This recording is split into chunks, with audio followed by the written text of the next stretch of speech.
बिस्मिल्लाहिर्रहमानिर्रहीम। अस्सलाम वालेकुम व्यूअर्स, क्या हाल है आप सबका। उम्मीद करती हूँ कि आप सब खैरियत से होंगे। मैं हूँ बुशरा और आप देख रहे हैं अपना YouTube channel Bushra food recipe. आज हम रबड़ी दूध की रेसिपी लेके आए हैं। बहुत ही डिलीशियस हम रबड़ी दूध बनाएंगे। अब हम चलते हैं रेसिपी की तरफ। ये हमने रंग बिरंगी सिवैयाँ ली हैं, आप कोई सी भी सिवैयाँ ले सकते हैं।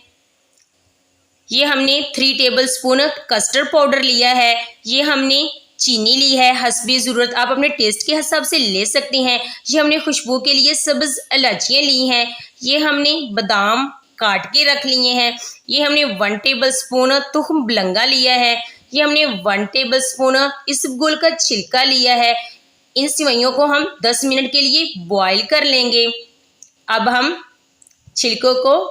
छिलके में पानी ऐड करेंगे ताकि ये अच्छी तरह से फूल जाए। अब हम इसमें पानी ऐड करेंगे ताकि ये भी फूल जाए।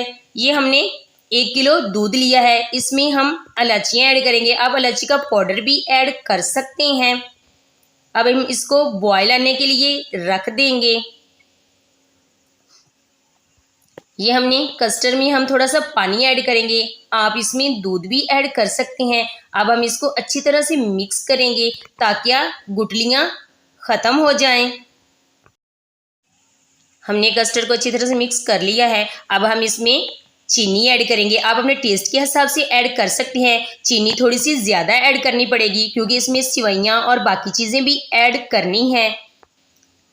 ये दूध में अच्छी तरह से बॉईल आ चुका है, चीनी हल हो गई है। अब हम इसमें कटे हुए बादाम ऐड करेंगे। अब हम इसको भी 1 से 2 मिनट के लिए पकाएंगे।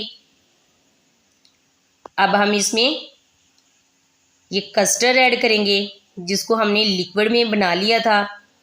अब हम लो टू मीडियम फ्लेम पे पकाएंगे। चम्मच को मुसलसल हम हिलाते रहेंगे ताकि इसमें गुठलियाँ न बन जाएं। लो टू मीडियम फ्लेम पे हम कस्टर्ड पका रहे हैं ताकि इसका फ्लेवर कच्चा ना रह जाए। तकरीबन हम 5 से 10 मिनट के लिए कस्टर्ड को पकाएंगे। ये हमारा कस्टर्ड पककर तैयार हो चुका है। अब हम फ्लेम को बंद कर देते हैं और इसे रूम टेम्परेचर पे ठंडा होने के लिए रख देते हैं और मुसलसल चम्मच हम हिलाते रहेंगे ताकि ऊपर बलाई ना आ जाए। ये हमने कस्टर्ड को रूम टेम्परेचर पे ठंडा कर लिया है। अब हम एक बॉल में ऐड कर लेंगे। बिस्मिल्लाहिर्रहमानिर्रहीम। माशाल्लाह सुबहानल्लाह, बहुत ही शानदार और डिलीशियस हमारा रबड़ी दूध तैयार हुआ है। अब हम इसमें बर्फ़ ऐड करेंगे, आप अपने टेस्ट के हिसाब से बर्फ़ ऐड कर सकते हैं जितना आप ठंडा पीना चाहें। अब हम इसे ठंडा करेंगे। अब हम इसमें तुख्म बिलंगा ऐड करेंगे जिसको हमने भिगो के रखा था। अब हम इसमें छिलका ऐड करेंगे, ये भी हमने 1 टेबलस्पून लिया था, इसको भी हमने भिगो के रख लिया है। अब हम इसमें किशमिश ऐड करेंगे, इसको हमने धो के 10 मिनट के लिए भिगो के रख लिया है। ये ऑप्शनल है, आप स्किप भी कर सकते हैं। अब हम इसमें बॉयल की हुई सिवैयाँ ऐड करेंगे।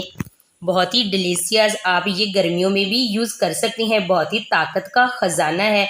जब हम चटपटी चीज़ें खाकर तंग आ चुके होते हैं तो ये चीज़ें बनाएं तो आपके लिए बहुत ही फ़ायदेमंद है। अब हम इसको अच्छी तरह से मिक्स कर लेंगे। ये मैदे को बहुत ही ठंडक देता है।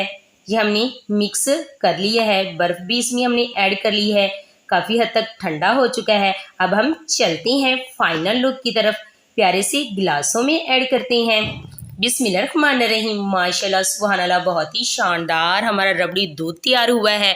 उम्मीद करती हूँ कि आपको रेसिपी ज़रूर पसंद आएगी। रेसिपी अच्छी लगी हो तो वीडियो को लाइक करें, चैनल को सब्सक्राइब करें और बेल आइकन को भी ज़रूर प्रेस किया करें ताकि मेरी हर न्यू आने वाली वीडियोस की नोटिफिकेशन सबसे पहले आप तक पहुंच सके। अगर आपको भी किसी रेसिपी की ज़रूरत हो तो चैनल में कमेंट्स कर दें ताकि आपकी पसंद की रेसिपी बहुत जल्द बना सकूं। चटपटी चीज़ें खाने के बाद हम इसे ज़रूर यूज़ करें क्योंकि मैदा चटपटी चीज़ें खाकर अक्सर ख़राब हो जाता है, इसलिए ऐसी ठंडी चीज़ें इस्तेमाल करने से बहुत ही फ़ायदा होता है। अब हम कटे हुए बादामों से इसकी गार्निश करते हैं। थैंक्स फॉर वॉचिंग और अगली वीडियो तक दीजिए इजाज़त। अल्लाह हाफिज़।